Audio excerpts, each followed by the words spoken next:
মাহফিলের সৌন্দর্য আপনি সবাই বসে পড়ে ইনশাআল্লাহ। এখন আখিরি বয়ান করবেন বিশিষ্ট আলমদ্দিন আল হাফিজ মাওলানা শাইখ হাসান জামিল সাহেব, বারাকাল্লাহু ফি হায়াতি। السلام عليكم ورحمة الله وبركاته. سبحانك لا علم رب اشرح لي صدري.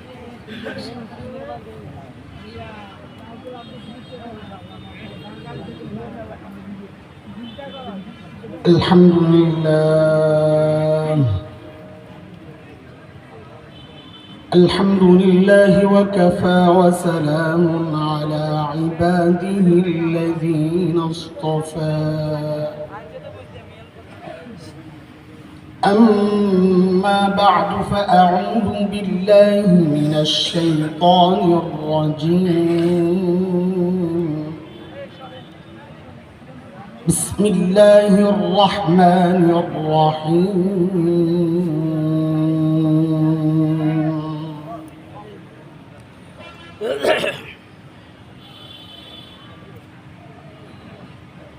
لقد من الله على المؤمنين إذ بعث فيهم رسولا من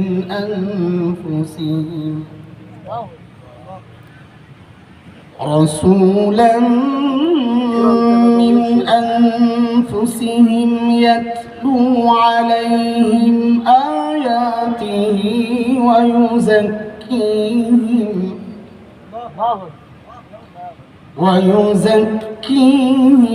ويعلمهم الكتاب والحكمة وإن كانوا من قبل لفي ضلال مبين. الله أكبر. آمنت بالله صدق الله العلي العظيم.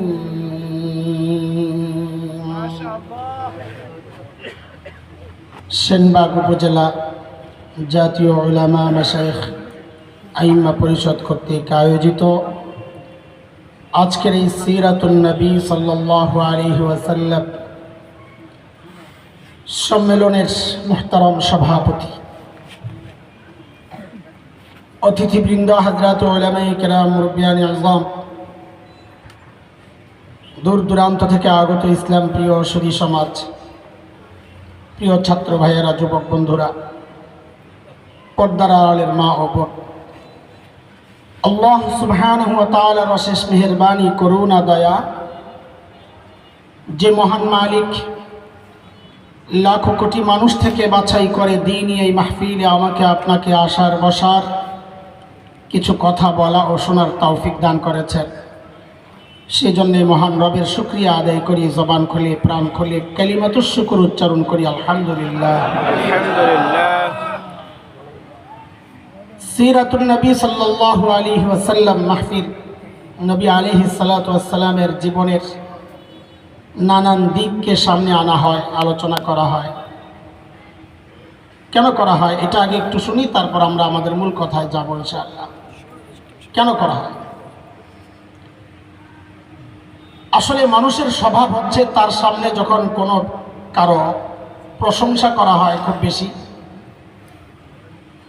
তো মানুষের স্বভাব হচ্ছে তাকে কোনোদিন দেখে নাই, চিনে না, জানে না, কিন্তু তার প্রশংসা শুনতে শুনতে তার প্রতি একটা মহাব্বত তৈরি হয়। এটা মানুষের স্বভাব। ঠিক উল্টাও হয়, যাকে কোনোদিন দেখেন নাই, চিনেন না, জানেন না, এমন কারো যদি বদনাম আপনার সামনে বারবার হয়, তো অটোমেটিক তার প্রতি একটা ঘৃণা আর ক্ষোভ, ক্রোধ তৈরি হয়। এটা মানুষের স্বভাব।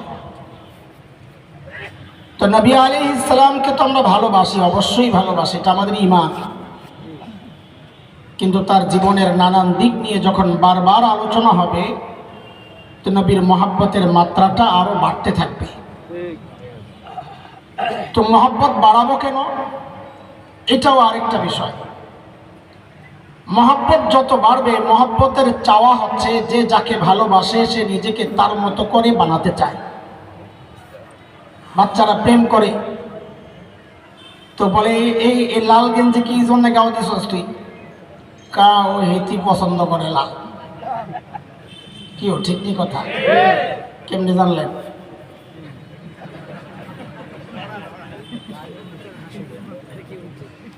ছোট্ট বাচ্চাদেরকে মা বাবা আদর করে, তো বাচ্চারা পানিরে কি কয়? মাম। এই জন্য বেটারা সালাকি করে পানির নাম দিছে মাম। তো বাচ্চাদের মতো করে মা বাবাও বলে একটু মাম খাও, একটু মাম খাও, একটু মাম খাও। হ্যাঁ, ও কি পানি উচ্চারণ করতে পারে না? তো মাম কয় যে ও বাচ্চার মহব্বত।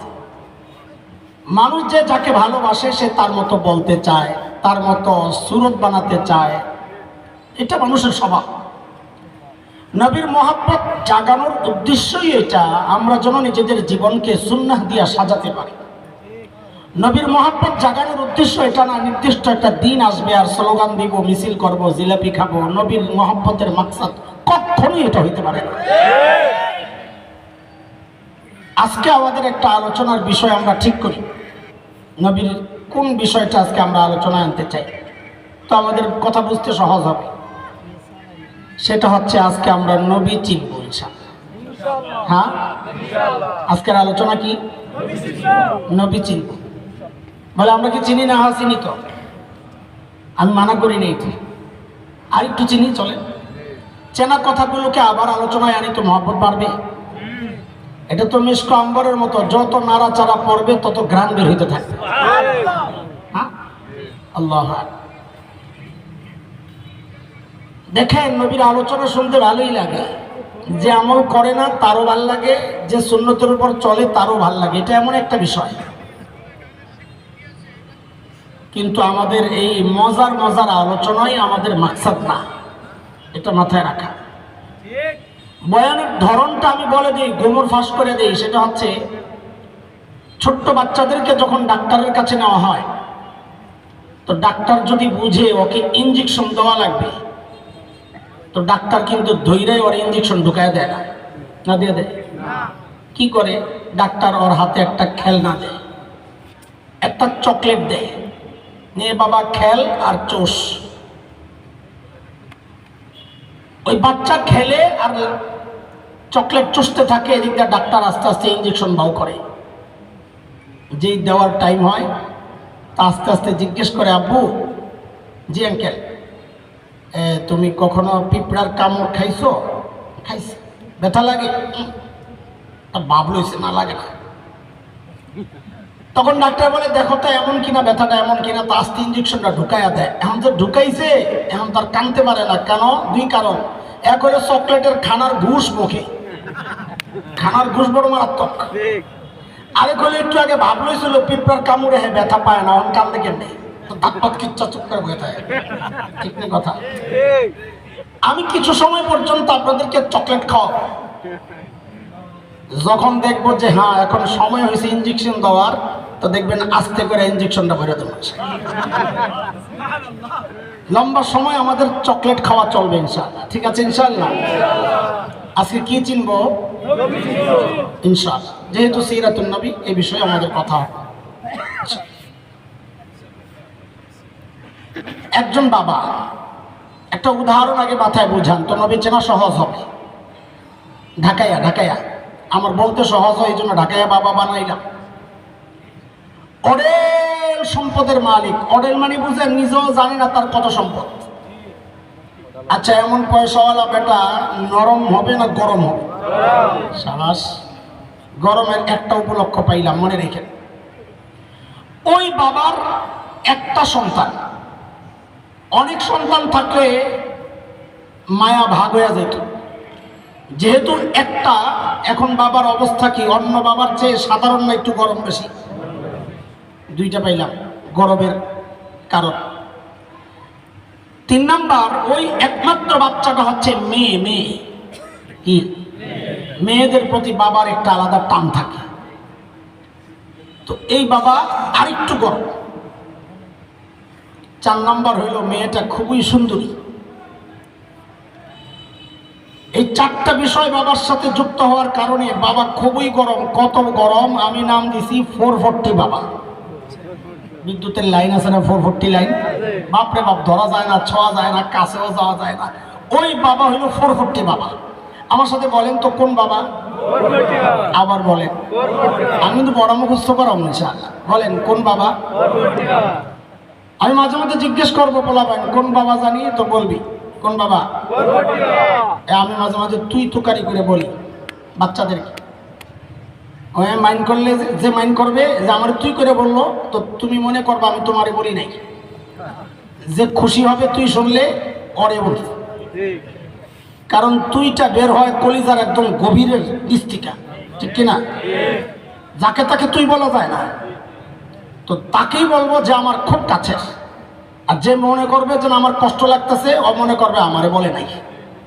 মাঝে মাঝে আপনি বলবো, মাঝে মাঝে তুমি বলবো, হ্যাঁ দিয়ে একটা জোড়া দিয়ে দিও তোমার লগে, ঠিক আছে না ইনশাআল্লাহ? তো আমরা মাঝে মধ্যে বলবো কোন বাবারে? ওই 440 বাবার মেয়েটা বিয়ের উপযুক্ত হয়েছে। তো বিয়ের উপযুক্ত হইলে প্রস্তাব আসে না? এমন বাবার কাছে তো প্রস্তাব আরো বেশি আসবে। আরে বিয়ে করতে পারলে তো সব সম্পদ আমার। বলবেন তো লাইন ধরার কথা, তাই না? আবার সুন্দরী। তো এক ছেলে, তার খালু আসছে প্রস্তাব লইয়া। একে শুরু থেকে এগুলো শব্দগুলো মনে রাখবেন। আমি খামাখা এই সম্পর্কের এই কথাগুলো বলবো না, কারণ আছে। কে আসছে প্রস্তাব নিয়ে? খালু। খালু এসে মেয়ের বাবার কাছে প্রস্তাব দিয়েছে যে একটা ছেলে আছে, ঢাকায়, ওইভাবেই বলবো, বুঝালে একটা পোলা ছিল আপনার মায়ের লেগা, মিলিনি দেখেন খাটবো। তো মায়ের বাপ জিগায়, আপনি কেঠা? কেঠা বুঝুন তো, ঢাকায় কথা, আপনি কেঠা? আমি পোলার খালু হই। ওই বুঝুন তো, হই আর আমি পোলার কি হই? খালু হই। ও আল্লাহ, যেই না খালি কইছে আমি পোলার খালু হই, এমন খেপা খেপছে বেড়ায়। কারণ কোন বাবা জানি? এমন খেপা খেপছে হয় না। আমার মাইয়া পয়সা গেছেন, হিমিয়া খালু আছেন প্রস্তাব লিয়া। তো বেড়া জিগে তো কেঠাইব, পোলার বাপ পাঠান মিয়া। তোকে তো কইলি তো হয়ে চেতেন খেলা বাইতে গেছে। যায় পোলার বাপরে কয়, বাপরে বাপ, যে 440 বাবা দেখছি, তোমার পোলার প্রস্তাব লইয়া তুমি যাও। 2 দিন পরে পোলার বাপ আসছে। খেয়াল করেন, খেয়াল করেন। 2 দিন পর পোলার বাপ আসছে। আইসা বলতেছে, ভাই আমি অমুক পোলার বাপ। ও আপনি? পোলার নাম কি? অমুক। বাপের নাম অমুক, দাদা অমুক, বাড়ি কই? অমুক। দোস্ত বন্ধু কারা? দেখতে কেমন, হাইট কেমন, চেহারা কেমন, সব খবর নিয়ে পোলা পছন্দ হয়েছে, বিয়ে ঠিক। এখন আপনাদেরকে আমি জিজ্ঞেস করি, এই বাবা কোন বাবা জানেন? এই বাবা তার মেয়েকে বিয়ে দেওয়ার সময় যদি শাড়ি দেয়, দামিটা দিবে না কম দাম? কেন? কারণ হচ্ছে তার খরচের জায়গা নাই, টাকার অভাব নাই, কোনটাই সমস্যা। তো শাড়ি কিনে তো বাজারের সেরা শাড়িটা কিনে, গয়না কিনে তো বাজারের সেরা গয়না কিনে, প্রসাধনী কিনে তো বাজারের সেরাটা কিনে, সব সেরা সেরা জিনিস দিয়া সাজায়া তারপর এই মেয়েকে বিদায় দেওয়ার কথা, ঠিক কিনা? দোস্ত, এই বাবা তার মেয়েকে যত ভালোবাসেন, আল্লাহ সুবহানাহু ওয়া তাআলা তার প্রিয় হাবিব সাল্লাল্লাহু আলাইহি ওয়াসাল্লামকে তার চেয়ে 1000 কোটি গুণ বেশি ভালোবাসেন। একজন বাবা যদি তার মেয়েকে বিদায় দেওয়ার সময় সব সেরা সেরা জিনিস দিয়ে বিদায় দিতে পারে, তো আপনারাও এটা বুঝে নেন, আল্লাহ তাআলা তার নবীকে দুনিয়ায় বিদায় দেওয়ার সময় সব সেরা সেরা জিনিস দিয়ে সাজায়া তারপর বিদায় দিয়েছেন। বলে কি সেরা জিনিস দিয়েছেন? বলে এগুলাই আজকে আমরা বলবো ইনশাআল্লাহ। কি দিয়েছেন? সর্বপ্রথম হচ্ছে প্রস্তাবের ব্যাপার। আল্লাহ তাআলার সিদ্ধান্ত, দুনিয়ায় কোনো মানুষের স্বভাব হচ্ছে যেই জিনিস ফ্রিতে পায় দাম দিতে চায় না। যত দামি জিনিস হোক ফ্রিতে দিবেন, দেখবেন দাম দিব না, ঘরে নিয়ে ফেলায় রাখবেন। মানুষের নেচার হচ্ছে যে জিনিস অর্জন করা যত কঠিন ওই জিনিসের মূল্য তার কাছে তত বেশি। আল্লাহর সিদ্ধান্ত আমি আমার নবীকে দুনিয়ায় ফিরিতে পাঠাবো না। তো কেমনে পাঠাবেন? বলে আমার কাছ থেকে চাইয়া প্রস্তাব দিয়ে নিতে হবে। আমার নবীকে আমার কাছ থেকে প্রস্তাব দিয়ে নিতে হবে। তো বলে প্রস্তাব কে দিবে? বলে খালু মালু চলবো না। মনে আছে না আগের কথা?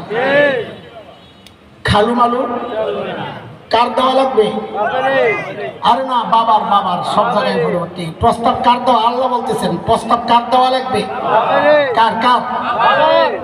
আল্লাহর সিদ্ধান্ত আমার নবীকে নিতে হইলে নবীর বাবার প্রস্তাব দেওয়া লাগবে। তো বলে বাবাকে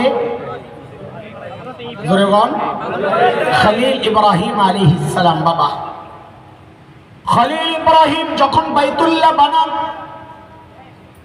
আল্লাহ খলিলের দিলের মধ্যে এই কথা ঢেলে দিয়েছেন, খলিল এমন দামি একটা কাজ আপনি করলেন খলিল, আমি আপনাকে পুরস্কার দিতে চাই, কি নিবেন বলেন। খলিল চিন্তা করলেন সারা জিন্দেগি চায়া চায়া পাইলাম জমজমওয়ালা ইসমাইল, এইবার আমি চাইলে আর ছোট মোটো কিচ্ছু চাইবো না, এইবার চাইবো সেরাটাই। খলিল এইবার চায়া বসছেন কাউসারওয়ালা মুহাম্মদ। খলিল হাত উঠাইলেন, রব্বানা ওয়াবআস ফীহিম রাসূলান মিনহুম ইয়াতলু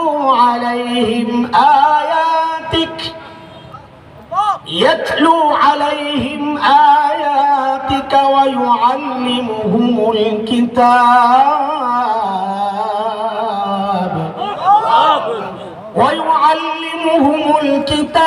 والحكمة ويزكيهم إنك أنت العزيز الحكيم।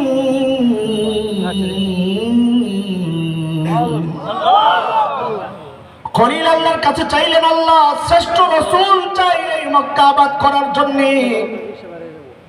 আল্লাহ সিদ্ধান্ত নিলেন বাবা যেহেতু প্রস্তাব দিছে এইবার পাঠানো যায়। হাবিব আপনার বাপ প্রস্তাব দিছে, যান যান যান, দুনিয়ায় যান। দাঁড়ান একটু অপেক্ষা।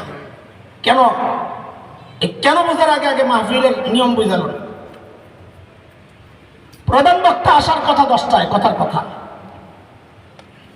আগের বক্তা আলোচনায় যিনি বসা উনি ওই 10টারে টার্গেট করে বয়ান সাজাইছেন। 8-10 মিনিট আগের থেকে ফিনিশিং এর দিকে বিমান যখন নামা শুরু করে, এই বিমান নামার মতো ফিনিশিং এর দিকে যাচ্ছে, 10টায় শেষ করে দিবেন। যেই না 10টা বাজছে শেষ করবে আয়োজকদের একজন একটা স্লিপ দিছে, হুজুর প্রধান বক্তা আসতে আরো 10-15 মিনিট লাগবে, একটু চালাই আনেন। ভাই যত বড় বক্তা হোক এই স্লিপ পাইলে মেজাজটা খারাপ হয়ে যায়। কেন জানেন? ফিনিশিং দেওয়া হয়ে গেছে, এখন কথা বলা লাগবে এলোমেলো কথা, লাইনের কথা, কথা শেষ। তো বক্তা যখন এই এলোমেলো কথা শুরু করে শ্রোতারাও টের পায়। মানুষ তো এখন ডিজিটাল, সব বুঝে, শ্রোতারা বুঝে এখন কথার লাইনে নাই। তখন শ্রোতাদের মধ্যে 3টা শ্রেণী হয়। এক শ্রেণী চুপচাপ সামনে বসে থাকে, না রে ভাই সামনের জায়গা ছাড়ুন না। আরেক শ্রেণী বুড়া, দুর্বল, অসুস্থ, মাযুর, ওনারা চিন্তা করে প্রধান বক্তার বয়ান শুনবো অনেক লম্বা, একটু ওযু ইস্তেনজা সাইরাই। আরো একটা শ্রেণী আছে দূরে যায় শয়তানের লেনজোড়া টান দিয়ে আই, আখিরি টান, বুঝছেন? মাহফিলটা একটু এলোমেলো আগোছালো হয়ে গেছে। যেই না প্রধান বক্তা কাছাকাছি আইসা বলে, ভাই আপনাকে মাইকের আওয়াজ পাইতাছি, আয়াজুদের কলজায় পানি আইছে, দ্রুত একজনকে পাঠাইছেন, যাই একটা স্লোগান দেন। তো স্লোগান দেওয়ার নিয়ম হইল যে বক্তা বয়ান করতেছেন তিনি দিবেন। কথাটা শুনেন, আমি আজকে উইঠাই এটা বলতাম, যদি মাওলানা রফিককে এখানে পেতাম, আমার সাগরের ছাত্র, কিন্তু তারপরও কথা বলতেছিল, একটা হাদিস শোনাইতেছিল। নবী আলাইহিস সালামের একটা দোয়া, সমস্ত নবীর একটা দোয়া কবুল করবেন আল্লাহ, সব নবী চায়া গেছেন দুনিয়ায়, এটা দোয়া কবুল করায় মঞ্জুর করাইয়া দিছে। আমাদের নবী মঞ্জুর করেন নাই, চান নাই, বলে এটা আমি হাসরের মাঠে চাপ। এই কথাটা বলতেছিলেন, হাদিস অসম্পূর্ণ হাদিস। হুট করে একজনের নারে তাকবীর স্লোগান শুরু করছে, এটা বেয়াদবি ভাই, এই কাজ করা যাবে না। বয়ান চলাকালে কোনো স্লোগান নেই। কিসের স্লোগান? যিনি আসবেন তিনি বসবেন, এরপরে ওনার বসায় স্লোগান যা ইচ্ছা তা দেন। আরেকজনের বয়ান বন্ধ করে কখনো স্লোগান দিবেন না, আল্লাহর রাস্তায়, সে যেই হোক। ওই মানুষটার মনে কষ্ট যায়, কষ্ট গেল কি গেল না, আমার যেহেতু সাগরেদ, ওর কষ্ট নাও লাগতে পারে, কিন্তু আদবের খেলা, সে তো আর তার কথা বলছে না, সে তো হাদিস শোনাইতেছিল, ঠিক কিনা? আপনারাও কষ্ট পাইলে আমারে মাফ করে দিয়ে। তো আল্লাহ তাআলাও সিদ্ধান্ত নিয়েছেন, মাহফিল যেহেতু এলোমেলো, একটা স্লোগান দরকার। তো স্লোগানটা কে দিবে? বলে আগের বক্তা দিবে। ওই সিস্টেম যেটা বলে দিলাম। আমাদের নবী দুনিয়ায় আসার আগের বক্তাকে কে? হযরতে আল্লাহ নবী ঈসা ঠিক করলেন, নবী ঈসা বয়ান তো এতদিন আপনি করছেন, এখন আখেরি বক্তা আইতেছে, প্রধান অতিথি আসতেছে, একটা স্লোগান দেন। মাহফিল এলোমেলো হয়ে গেছে, জমানো দরকার। হযরত ঈসা স্লোগান ধরলেন, কোরআনের কথা। আমি কোরআন দিয়েই আজকে যা বলার চেষ্টা করবো ইনশাআল্লাহ। হযরত ঈসা স্লোগান ধরলেন, সূরা সফ 28 নম্বর পারা 6 নম্বর আয়াত। হযরত ঈসা বললেন, وَإِذْ قَالَ عِيسَى ابْنُ مَرْيَمَ يَا بَنِي إِسْرَائِيلَ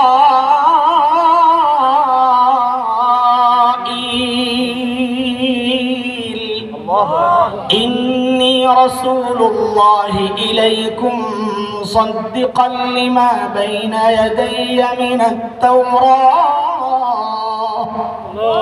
وَمُبَشِّرًا برسول يأتي من بعد اسمه أحمد। ও বনি ইসরাইল শোনো, বনি ইসরাইল চিনেন কারা? কত ভেজালে যাব না আমরা, সহজে সাধারণরা আছে এখানে, ভেজাল করার দরকার নাই ভাই। বলেন আজকের ইহুদিরা, বলেন বনি ইসরাইল কারা? ইহুদিরা। বলেন বনি ইসরাইল কারা? হযরত ঈসা বলতেছেন, ও ভাই ভালো করে বুঝেন, হযরত ঈসা বলতেছেন, ও বনি ইসরাইল, ইন্নী রাসূলুল্লাহ ইলাইকুম, আল্লাহ আমাকে তোমাদের রাসূল বানিয়ে পাঠাইছে। এবার একসাথে সবাই বলেন, হযরত ঈসা কাদের রাসূল? আরে ভাই ইহুদিদের, বলেন সবাই বলেন, এটা মুখস্থ করেন। আমাদের একটা মৌলিক পয়েন্ট, বাংলাদেশের বহু ফিতনা আছে, এই পয়েন্ট না বোঝার কারণে আমরা নিজেরাও ওই ফিতনায় জড়াই। ওই ফিতনার বিরুদ্ধে যে আলেমরা আওয়াজ উঠান, ওই আলেমদের বিরুদ্ধে আমরা চলে যাই, এই মৌলিক বিষয় না বোঝার কারণে। বলেন হযরত ঈসা কাদের রাসূল? সবাই বলেন হযরত ঈসা কাদের রাসূল? আবার বলেন কাদের রাসূল? এই কথাটারে মুখস্থ একদম মাথার এক সাইডে রেখে দেন। আমি আবার জিজ্ঞেস করবো কিন্তু পড়া, বলেন ঠিক করে, হযরত ঈসা কাদের রাসূল? আবার বলেন, আবার বলেন, আবার বলেন। ঠিক আছে, মাঝখানের অনেক কিছু বাদ দিয়া সরাসরি নবীকে দুনিয়ায় নিয়ে আইলাম। নবী দুনিয়ায় নবুয়ত পাইলেন। আমি এই মাঝখানের এই গল্প টল্প বলবো না, এগুলো কোরআনে পাই নাই, এই জন্য আমি বলবো না। বলে আপনি কি আহলে কোরআন নাকি? না না, আমি আজকে কোরআন থেকে বলবো, নিয়ত করছি, যা বলবো কোরআন থেকে বলবো। ওই কারণে হাদিসের যে কথাগুলো আছে আমি ওদিকে আজকে যাবো না। নবী আলাইহিস সালাম যখন নবুয়ত পেলেন, আল্লাহ তাআলা আমার নবীকে নিয়ে আল্লাহ তাআলা যা বলেছেন গোটা কোরআনে, পুরা কোরআন দেখলে বুঝাই যায় শুধু নবীর সম্মান আর মর্যাদার দিকগুলোই যেন আসছে। আমি অল্প অল্প করে একটু একটু করে বলি, কিন্তু এগুলো আমাদের মূল পয়েন্ট না। মূল পয়েন্ট সামনে, ইনজেকশন রয়ে গেছে সামনে, এগুলা চকলেট। আল্লাহ তাআলা কোরআনে যত নবীকে ডেকেছেন দোস্ত, সমস্ত নবীকে আল্লাহ নাম ধরে ডাকতেছেন। ইয়া আদম উসকুন আনতা ওয়া যাওজুকাল জান্নাহ, قال يا نوح إنه ليس من أهلك وناديناه أن يا إبراهيم قد صدقت الرؤيا إنا كذلك نجزي المحسنين يا موسى لا تخف يا زكريا إنا نبشرك بغلام اسمه يحيى الآية يا يحيى خذ الكتاب بقوة যত নবীকে আল্লাহ কোরআনে ডেকেছেন নাম ধরে ডেকেছেন, কিন্তু যখনই আমার নবীর প্রসঙ্গ আসছে আল্লাহ আমার নবীকে কোরআনের কোথাও নাম ধরে ডাকেন নাই। যখনই ডেকেছেন ইয়া আইয়ুহার রাসূল, ইয়া আইয়ুহান নবী, ইয়া আইয়ুহাল মুযাম্মিল, ইয়া আইয়ুহাল মুদ্দাসসির, গোটা কোরআনে এক জায়গায় আল্লাহ আমার নবীকে নাম ধরে ডাকতেন নাই। আল্লাহু আকবার। আমার নবীর আলোচনা যখন আসছে কোরআনে অন্য নবীদের সাথে, আচ্ছা বলেন তো, আপনারা বলেন খেয়াল করে, 1 2 3 4 5 সবার আগে কোন সংখ্যা, লাস্টে কোনটা? আপনারে সিরিয়াল মতো লিখতে বললে 1 নম্বরে কি লিখবেন, 5 নম্বরে কি লিখবেন? দেখেন কারবার। আল্লাহ তাআলা 5 জন নবীর সাথে চুক্তি করার ওয়াদা নেওয়ার একটা আয়াত আনছে, সেখানে 5 জন নবীর কথা আনছে। আমাদের নবী নূহ আলাইহিস সালাম, ইব্রাহিম আলাইহিস সালাম, মুসা আলাইহিস সালাম, ঈসা আলাইহিস সালাম, এই 5 জন নবীর কথা যে বললাম, সর্বপ্রথম কোন নবী আসছেন দুনিয়ায়? নূহ আলাইহিস সালাম। এই 5 জনের মধ্যে সর্বপ্রথম নূহ আলাইহিস সালাম। নূহ আলাইহিস সালামের পরে ইব্রাহিম আলাইহিস সালাম, ইব্রাহিম আলাইহিস সালামের পরে মুসা আলাইহিস সালাম, মুসা আলাইহিস সালামের পরে ঈসা আলাইহিস সালাম, ঈসা আলাইহিস সালামের পরে, বুঝছেন নি কথা? আল্লাহ তাআলা এই 5 নবীর আলোচনা যখন এনেছেন, হিসাব মতো সবার আগে নাম আসার কথা হযরতে নূহ। এই 5 জনের মধ্যে তিনি আগে। সবার শেষে নাম আসার কথা আমার নবীর, কারণ এই 5 জনের মধ্যে দুনিয়ায় সবার শেষে আসছেন তিনি, ঠিক কিনা? অথচ আপনি কোরআন খুলে দেখেন, আল্লাহ এই 5 জনের আলোচনা যখন এনেছেন, 4 জনের সিরিয়াল আল্লাহ ঠিক রাখছেন। প্রথমে নূহ, এরপর ইব্রাহিম, এরপর মুসা, এরপর ঈসা। এই 4 জনের সিরিয়াল তো আল্লাহ ঠিক রাখছেন, কিন্তু 5 নম্বর জনের সিরিয়াল আল্লাহ ঠিক রাখেন নাই। ওই 5 নম্বরে আমার নবীর নাম যাওয়ার কথা, ওইটারে আল্লাহ ইনা শুরুতে বসায় দেয়।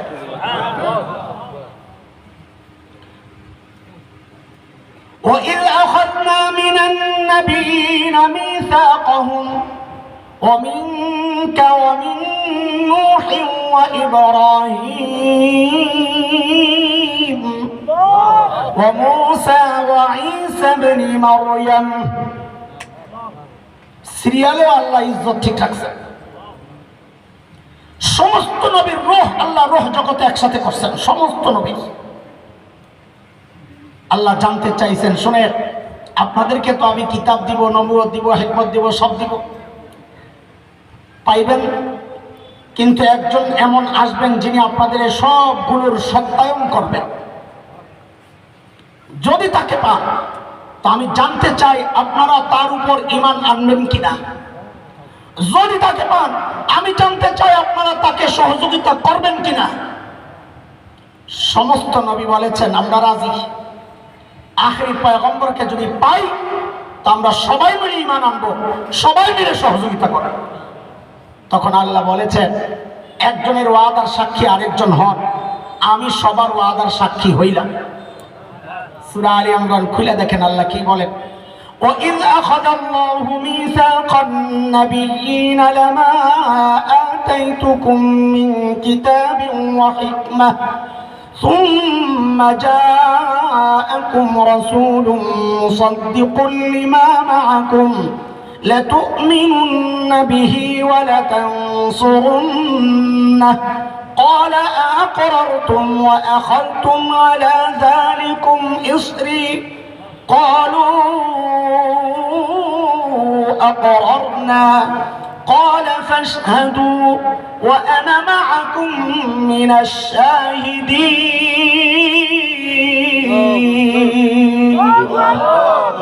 আল্লাহু আকবার। আরে চিৎকার করে বলেন না আল্লাহু আকবার।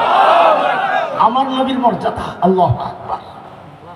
আরে কোরআনে আমরা দেখেছি সমস্ত নবীর উম্মত যখন নবীকে গালি দিছে, আপনি পাগল, নির্বোধ, আপনার মাথায় কিচ্ছু নাই গেল, আপনি পথভ্রষ্ট অথারা।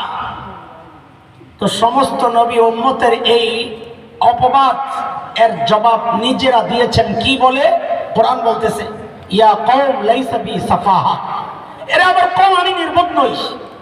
ইয়া কওম লাইসা বি দালালা, এরা আমার কওম, আমি পথভ্রষ্ট নই। আমার নবীকেও জাহেলরা, কাফেররা গালি দিয়েছে আপনি পাগল। তা আল্লাহ বলে নবী রাখেন রাখেন, জবাব আপনি দিয়েন না।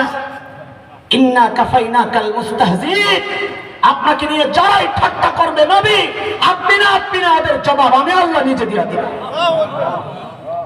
তো আল্লাহ জবাব দিছেন, পাগল বলছে তো আল্লাহ জবাব দিছেন কি? নুন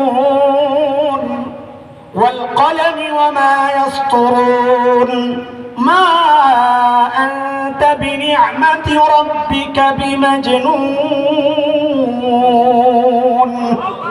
নবী আপনি পাগল না, কে বলছেন? জবাব তো দিছেন, দিয়া শব্দ বোমা, বুঝেন শব্দ বোমা, এমন কথা কইছে যে কলিজা ছিঁড়া যাওয়ার কথা। আল্লাহ বলেন নবী যারা আপনাকে নিয়ে তুচ্ছ তাচ্ছিল্য করে এদের দিকে আপনি তাকায়েন না, ধরো ফালতু লোক। আমরা মাঝে মাঝে বলি না এ ফালতু লোকের আপনি কথা কন কেন? তো আল্লাহ নবীকে এরকম বলতেছেন ওয়ালা তুতিয়া কুল্লা হাল্লাফিন মাহিন হাম্মাজিম মাশাইম বিনামিম মান্নাইল লিল খায়রি মু'তাদিন আথীম উতুল্লিম বা'দা যালিকা যানীম। নবী আর নিম্ন শ্রেণী, মাহিন নিম্ন শ্রেণী, এদের দিকে কি তাকান? হাম্মাজিম মাশাইম বিনামিম, এদের কাজ কি? খালি কথা চালাচালি করে, মিথ্যা চড়ায়। উতুল্লিম বা'দা যালিকা যানীম মান্নাইল লিল খায়র, সব ভালো কাজে এরা বাধা দেয়। মু'তাদিন আসিম, অপরাধে এরা বাড়াবাড়ি করে। খুব অতুল্লিম, চেহারা কর্কশ, দেখলেই ভয় লাগে। সব শেষে আল্লাহ কি কয় জানেন? ও মুসলমান, কানগুলা খোলে, কান খুলে শুনে। সব শেষে আল্লাহ বলতেছে নবী আপনাকে নিয়ে যারা গালাগালি করে, তুচ্ছ তাচ্ছিল্য করে, নবী এরা সব গুণা জানি, একটাও জন্মের ঠিক নয়। মুফাসসিরিনরা ব্যাখ্যায় লিখেছেন কিয়ামত পর্যন্ত যারাই নবীকে নিয়ে কুচ্ছারো যাবে, গালাগালি করবে, তালাশ করলে দেখা যাবে একটারও জন্মের ঠিক নাই, সবগুলো মা বাবার অবৈধ সন্তান। গালি অটোমেটিক লেগে গেছে, আমগো দেওয়া লাগে নাই, আল্লাহ জানাই দিছে তুমি আমার নবীরে গালি দিব, আমি কিয়ামত পর্যন্ত লাগাই দিলাম সিল, তোর জন্মের ঠিক নাই। কি নাই? কি নাই? যারো সন্তান। হারামজাদা কইলাম না, কেমন কেমন জানি লাগে, এই জন্য হারামজাদা বললাম না। আল্লাহ এইভাবে চলতে থাকলে ভাই রাত শেষ হবে, কোরআন তো অনেক বড়। আমি তো হামেশা, আমার তো সমস্যা নাই, কিন্তু আপনারা তো ভাই যাবেন। আল্লাহ আমার নবীর শরীরের সব অঙ্গ প্রত্যঙ্গের আলোচনা হয়েছে কোরআনে। আমার নবীর চেহারার আলোচনা হয়েছে, চোখের আলোচনা হয়েছে, হাতের আলোচনা হয়েছে, বুকের আলোচনা হয়েছে, পায়ের আলোচনা হয়েছে। যখন কিবলা পরিবর্তনের ব্যাপার আসছে, বাইতুল মুকাদ্দাসের দিকে নবী ফিরা নামাজ পড়েন, কিন্তু মন চায় বাইতুল্লাহর দিকে কিবলা হয়ে যাক। ফার্স্ট ফয়সালা আসবে, জিবরিল আসবে উপরের দিক থেকে, তো খালি উপরের দিকে তাকায় নবী, খালি উপরের দিকে তাকায়। তো আল্লাহকে আমি দেখছি, আপনি চেহারা খালি উপরের দিকে ওঠান। قد نرى تقلب وجهك في السماء, আমার নবীর চেহারার কথা আসছে। অনেককে সম্পত্তি আল্লাহ পরীক্ষা নিয়েছেন, নবীকে আল্লাহ বলছেন নবী এই সমস্ত মানুষের দিকে আপনি চোখ ফিরায়েন না। ওয়ালা তামুদ্দান্না আইনাইকা ইলা মা মাত্তানা বিহি আজওয়াজান মিনহুম, আমার নবীর চোখের কথা আসছে, আমার নবীর সিনার কথা আসছে। আলাম নাশরাহ লাকা সাদরাক, আমার নবীর পিঠের কথা আসছে, ওয়াদানা আনকা বিজরাক আল্লাযী আনকাযা যাহরাক। নবী আমি কি আপনার পিঠ থেকে ওই বোঝা সরাই নাই যেই বোঝা আপনার পিঠকে বাঁকা করে দিচ্ছিল? আমার নবীর হাতের কথা আসছে, ইন্নাল্লাযীনা ইউবাইউনাক ইন্নামা ইউবাইউনাল্লাহ। আমার নবীর পায়ের কথা আসছে, লা তাকুম ফীহি আবাদা। নবী ওই মুনাফিকরা মসজিদ বানাইছে, ওই মসজিদে আপনি পা রাখেন না। আমার নবীর বিবিদের কথা আসছে, ইয়া নিসা আন-নবী লাস্তুন্না কাহাদিম মিনান নিসা। আমার নবীর সাহাবীর কথা আসছে, মুহাম্মাদুর রাসূলুল্লাহ ওয়াল্লাযীনা মা'আহু আশিদ্দাউ আলাল কুফফার রুহামাউ বাইনাহুম। আল্লাহু আকবার। আমার নবীর উম্মতের কথাও আসছে, কুনতুম খায়রা উম্মাহ। এখন আল্লাহ উপর করবেন না, নিজে কটা জোরে করে আল্লাহু আকবার। আমার নবীর ঘরের কথাও আসছে, ইন্নাল্লাযীনা ইউনাদুনাক মিন ওয়ারাইল হুজুরাত। আমার নবী যে শহরে, ওই শহরের কথা আসছে। আমার নবীর সঙ্গীতের কথা আসছে, ইযহুমা ফিল গার ইয ইয়াকুলু লিসাহিবিহি লা তাহজান ইন্নাল্লাহা মা'ানা। আমি এইভাবে বলতে থাকলে ভাই রাত শেষ হবে। বইয়া থাকার ধৈর্য আছে না? আছে আছে। আচ্ছা দেখি কে কে আমারে ভালো আছে এবং হাত উঠান দেখি। আল্লাহু আকবার।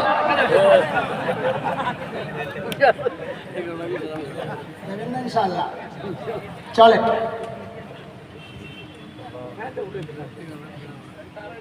আদস্ত শুনেন, চলে।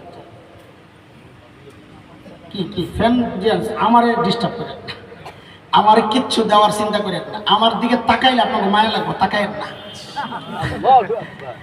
আমার ডিস্টার্ব হয়। আমি মনোযোগ দিয়ে বয়ান করি, কারণ যেগুলো বলছি এগুলো মনে করা লাগবে। হাফেজরা কথা চাইলে কি আয়াত আনান যায়? এটা তো সোজা। আমার মতো হাফেজ হইলে পারবি আর কি। আলহামদুলিল্লাহ, আল্লাহ আল্লাহ আল্লাহ। আমিন আমিন। দোস্ত আবার পিছনে যাই, কোন বাবা মনে আসেনি? আচ্ছা, এমন বাবা যে সব সেরা সেরা জিনিস দিয়া সাজায়া মেয়ের বিদায় দিবে, এই বাবা এমন ছেলে যদি দেখে যে ওই ছেলের বাড়িঘর নাই, তাহলে বিয়া দিবে? এজরে কর। আপনি নিমিয়া দিবেন বাড়িঘর ছাড়া কোনো পোলার কাছে মাইয়া বিয়া? ওই বাবা কি জন্য দিবে? ব্যাপারটা বেড়াতে এমনি ভোরভর্তি, ঠিক নেই? হুজুর এই জায়গায় একটু ভেজাল লাগছে।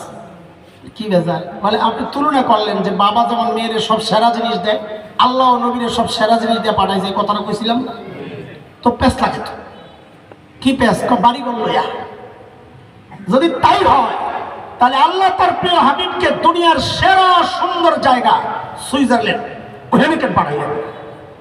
দুনিয়ার সেরা সুন্দর জায়গা যাকে ভূস্বর্গ বলা হয়, দুনিয়ার জান্নাত কাশ্মীর, ওখানে কেন পাঠাইলেন না? কোথায় পাঠালেন? খলিলের জবানে ওয়াদিন গায়রি যি যারা, বৃক্ষলতাহীন জলশূন্য বালুকাময় জায়গা, খাওয়া নাই, পানি নাই, ফল নাই, ফসল নাই, গাছগাছালি কিচ্ছু নাই, এমন জায়গায় আল্লাহ আমার নবীকে কেন পাঠাইলেন? প্রশ্ন জাগে। আরে প্রশ্ন না জাগলে উত্তর বোঝা লাগবে না। ওই প্রশ্ন জাগেনি? জাগেনি? প্রশ্ন জাগে। সুন্দর জায়গায় পাঠাইতে পারলেন না, এই প্রশ্ন জাগে। তা আল্লাহ কই পাঠাইছেন আমার নবীকে? আমি বলবো শব্দটা, আমার সাথে কিছুক্ষণ এই শব্দটা বলবেন, জাজিরাতুল আরব। ওলামারা তো এটা জানে শব্দ, সাধারণদের কাছে শব্দটা নতুন লাগতে পারে, যেন কয়েকবার উচ্চারণ করে একটু ইজি করেন। বলেন আমার নবীকে আল্লাহ কই পাঠাইছেন? বলেন কোথায়? আবার বলেন, আবার বলেন, মনে থাকবো কোথায়? খুব মনোযোগ। এখান থেকে কিন্তু অ্যাকশনের দিকে আস্তে আস্তে যাইতেছি ইনশাআল্লাহ। এখন মনোযোগ না থাকলে কিন্তু বোঝানো কঠিন হবে। আমি অনেক গভীর থেকে বয়ান উঠাবো ইনশাআল্লাহ। এতক্ষণ কিছু ভাষা ভাষা কথা বলছি, কোরআনের আয়াত তর্জমা করছি, খালি বুঝানোর মতো কিছু ছিল না, জটিল কোনো বিষয় ছিল না। এখন যে বিষয়গুলো বলতে চাচ্ছি সেগুলো একটু জটিল, অনেক গভীর থেকে উঠাইতে হবে। আর এত জটিল কথা কেন বলবো, বিষয়টা জটিল যেই কারণে বলবো। তবে আমি চেষ্টা করবো, এটা আমার সবসময় চেষ্টা থাকে, বিষয় যতই জটিল হোক মানুষের সামনে সহজভাবে উপস্থাপন করা, এটা আমার একটা অভ্যাস, চেষ্টা করি। এখনই চেষ্টা করবো ইনশাআল্লাহ। আপনারা দোয়া করেন আল্লাহ যেন সহজ করে দেয়। আবার বলেন, আল্লাহ আমার নবীকে কই পাঠাইছেন? এখন থেকে প্রশ্ন করব, উত্তর দিব, ওই উত্তরের উপর আবার প্রশ্ন, আবার উত্তর দিব, ওই উত্তরে আবার প্রশ্ন, আবার উত্তর দিব, এইভাবে চলতে থাকবে কিছুক্ষণ ইনশাআল্লাহ। আল্লাহ আমার নবীকে জাজিরাতুল আরবে কেন পাঠাইলেন, সুন্দর জায়গায় কেন পাঠাইলেন না? প্রথম প্রশ্ন। এটা বোঝার জন্য জাজিরাতুল আরবের দুইটা দিক একটু বুঝেন। একটা হচ্ছে জাজিরাতুল আরবের ভৌগোলিক অবস্থান কোথায় আছে, আরেক হচ্ছে অবস্থা, পরিবেশ কেমন। তো পরিবেশ কেমন আমরা শুনে ফেলছি, মরু অঞ্চল, শুষ্ক জায়গা, পানি টানি নাই, গাছগাছালি নাই, ফল ফলাদি নাই। অবস্থানটা কোথায়? বলে তার তিন পাশে পানি। জাজিরাতুল আরবের তিন পাশে পারস্য উপসাগর, ওমান উপসাগর, আরব উপসাগর, ভারত মহাসাগর, পশ্চিমে লোহিত সাগর, এই তিন পাশে পানি দিয়ে ঘেরাও করা। এক পাশে জমিনের সাথে জর্ডান, ইরাকের কিছু অংশ দিক দিয়ে জমিনের সাথে লাগা, এক পাশ দিয়া। তাহলে খালি কয় দিক বলেন? বলেন তাড়াতাড়ি বলেন, খালি কয় দিক, লাগা কয় দিক? আবার বলেন, খালি কয় দিক, লাগা কয় দিক? ঠিক মানব দেহে মানুষের যে কলব আছে, হার্ট, এই হার্টের যে অবস্থা, তিন দিক শূন্য হার্টের, একদিক শরীরের সাথে জয়েন্ট। ঠিক দুনিয়ার মানচিত্রের মধ্যে, বিশ্ব মানচিত্রে জাজিরাতুল আরবকে দেখতে ওইরকম হার্টের মতো দেখা যায়, ঝুলে আছে, তিন দিক খালি। এই জন্য ভূবিজ্ঞানীরা এই জাজিরাতুল আরবকে নাম দিয়েছে জিওগ্রাফিক হার্ট। এটা বিশ্ব মানচিত্রের হার্ট। কোনটা? এতক্ষণ জাজিরাতুল আরব বলেছি, এখন থেকে শব্দ চেঞ্জ। এখন থেকে বলবেন আল্লাহ আমার নবীকে পাঠাইছেন হার্টে। কারণ জাজিরাতুল আরবকে আমরা প্রমাণ করছি না কি, বিশ্ব মানচিত্রের কি। আবার বলেন আল্লাহ আমার নবীকে পাঠাইছেন কোথায়? কোথায়? না, হার্ট একটু কি বলেন, পুরাটা মাথায় রাখেন, মুখে অল্প বলেন। বলেন শুধু হাট বলেন, বলতে সহজ হবে, বুঝছেন বিশ্ব মানচিত্রের হাট, বলবেন অল্প। বলেন কোথায় পাঠাইছেন? বলেন আবার কোথায়? আবার বলেন কোথায়? বুঝতে পারছেন? প্রশ্ন হাটে কেন পাঠাইছেন? ওই যে বলেছি উত্তর আসবে আর প্রশ্ন আসবে, উত্তর আসবে প্রশ্ন। হাটে কেন পাঠাইলেন বুঝেন। এই বুঝার আগে একটা জিনিস মাথায় রাখেন, আমার নবী হচ্ছেন একমাত্র বিশ্ব নবী। আবার কাফের হয়ে যাবো না তোরা কইয়া বলা ভাই কয় বিশ্ব নবী কইলে কাফের হয়ে যাবো না। দেখছেন অবস্থা? আল্লাহ কি যে বাইর করে খুসাইয়া মুসাইয়া সিফা দিয়া। তো বলেন আমার নবী হচ্ছেন, না না না, এই শব্দ ভুল করলে কিন্তু সমস্যা। একমাত্র বিশ্ব নবী। আরে একমাত্র বাদ দিলে আমার সব শেষ হয়ে যাবে। এই জন্য বলেন আমার নবী ছিলেন, আবার বলেন আমার নবী ছিলেন, আবার বলেন আমার নবী ছিলেন। এটারে আমরা আরবিতে বলি হাসিয়া, সাইড দিয়ে একটু থুয়া দেন। দেখেন আমার নবীকে আল্লাহ হার্টে কেন পাঠাইলেন বুঝেন।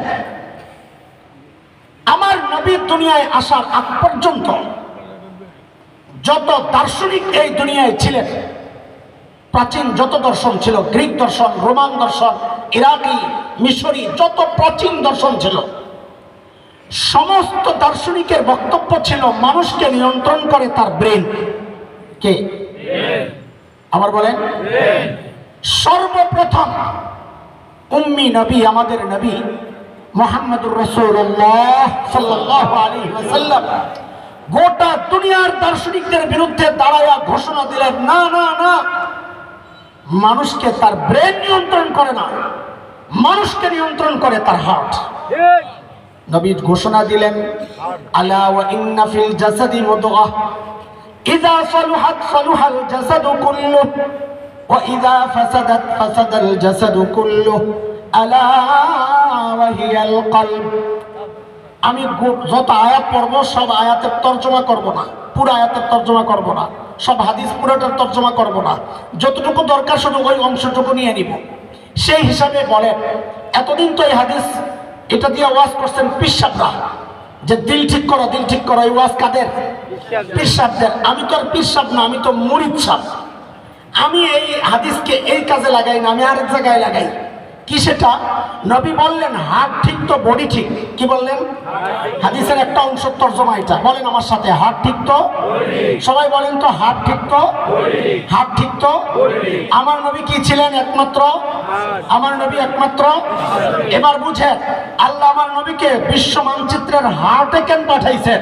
ওই যে নবী বলেছেন হার্ট ঠিক তো বডি ঠিক। যেহেতু আমার নবী একমাত্র বিশ্ব নবী, আল্লাহ আমার নবীকে যেন জানাইয়া দিলেন, নবী গোটা দুনিয়া একসাথে আপনার জন্য দিন পৌঁছায় দেওয়া কষ্ট হবে, আপনি হার্টে মেহনত করেন। হার্ট যদি ঠিক হয়ে যায়, আমি আল্লাহ বডি ঠিক করে দেব।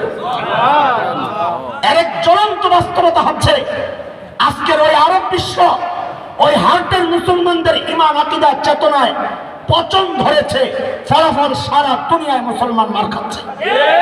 আমি চ্যালেঞ্জ করছি, আজও যদি জাজিরাতুল আরবের শাসক শ্রেণী ঠিক হয়ে যায়, মুসলমান ঠিক হয়ে যায়, আর ইসরায়েলকে, এই ইসরায়েলের মতো লেজ নাড়ে চাড়ে যেই মাথার টানে আমেরিকা, ওই আমেরিকা পর্যন্ত মুসলমানদের পায়ে পড়তে বাধ্য হবে। কথা ঠিক কিনা বলেন? এবার বুঝেছেন আল্লাহ আমার নবীকে হার্ট কেন পাঠাইছেন? না বুঝলে দুইটা উদাহরণ বুঝেন, কিন্তু মাথায় রাখেন আমার নবী একমাত্র। ধরেন এটা একটা পুকুর, এই পুকুরটাই ধরেন একটা বিশ্ব। আপনি পুকুরের ঠিক মাঝখানে একটা ঢিল ছুড়লে ঢেউটা সমান তালে চারদিকে ছড়াবে, তাই না? কিন্তু যদি এক সাইডে মারেন তো ঢেউটা একদিকে দ্রুততার সাথে শক্তিশালী ভাবে আছড়ে পড়বে, আরেক দিকে যেতে যেতে দেরি হয়ে যাবে, দুর্বল হয়ে যায় পড়বে, ঠিক কিনা? যেহেতু আমার নবী একমাত্র বিশ্ব নবী, এই জন্য আল্লাহ গোটা দুনিয়ার হাটে পাঠাইছেন মাঝখানে। কেন? যেন হেদায়েতের নূর সমান তালে চারদিকে ছড়ায়া যায়। আরেকটা উদাহরণ বলার লোভ সামলাইতে পারতেছি না, শোনেন। একজন প্রবীণ মুফাসসির ছিলেন আমাদের আকাবিরদের একজন, আল্লামা আজিজুল হক রহমতুল্লাহ আলাইহির সঙ্গী আব্দুল গফফার রহমতুল্লাহ আলাইহি, মুফাসসিরে কোরআন ঢাকা, আব্দুল গফফার রহমতুল্লাহ আলাইহি খুব সুন্দর বয়ান করতেন। মুরব্বীরা বলতে পারবেন, পোলাপেন কই থেকে বলবো। আব্দুল গফফার রহমতুল্লাহ আলাইহি কথা বলতেন খুব সাদা সিধা, কিন্তু কথার মধ্যে রসা ছিল। আমগুলো তো বুমবাঙ্গা ছিল না। তা হযরত এক গল্প শোনাইছেন, আমি বয়ানের জন্য এই গল্পটারও নিয়ে আসতেছি আপনাদেরকে বোঝানোর জন্য। হযরত বলেন, আমরা গেছি ইন্ডিয়াতে, আলেমদের এক কাফেলার সফর। তো সকালবেলা আমাদেরকে নাস্তা দেওয়া হয়েছে, গরম টাটকা শুকনা খিচুড়ি, ধোয়া উঠতেছে বড় প্লেটের মধ্যে, মাঝখানে দিছে ঘি। ভাইরে ভাই, ওই আঙ্গুলের মাথা দিয়ে একটু ঘি লইয়া গরম খিচুড়ি জামাইকা খাইলে কি যে মজা লাগে রে ভাই, মোকলা রে বেটা ভাই, যে খাইছে। আরে ভাই আমারই তো পানি আয় পড়ছে, কষ্ট সময় কি করবো, এটা দিয়ে হের উপরে দিয়ে চাপাই দিছে। বড় টেস্টি খাবার এটা। তো গরমের তাপে ঘি গেছে গইলা, তেল হয়ে গেছে, এটাই তো হওয়ার কথা, তাই না? আচ্ছা, এটা বোঝার আগে আগে বলেন আমাকে, মক্কা থেকে মুসলমান সর্বপ্রথম হিজরত করছে কোন দিকে? আবিসিনিয়া কোন দিকে? মক্কা থেকে পশ্চিমে। পশ্চিমে কোন দিকে? লোহিত সাগরের ঠিক পশ্চিম পার। আজকের দুনিয়ার ইথিওপিয়া, এরিত্রিয়া যে অঞ্চল, ওটা ছিল নবীযুগের হাবশা বা আবিসিনিয়া। তো পশ্চিম দিকে যে মহানসর বসছেন, উনি হঠাৎ করে কারবার একটা করছেন। কি? ঘিয়ের মধ্যে নিজের আঙ্গুলটা ঢুকাইয়া নিজের দিকে একটা টান মারছে, আর ইসলাম প্রথমে মক্কা থেকে হাবশার দিকে হিজরত করছে। ওই ঘি যে মাঝখানে ঘিরে বানাইছে ইসলাম। এখন ঘি তো লাইন পাইয়া সুস্থ ওদিকে। উত্তর দিকে যে মহানসর বসা, উনি দেখছে ঘি তো খাইলে হাবশাওয়ালায়,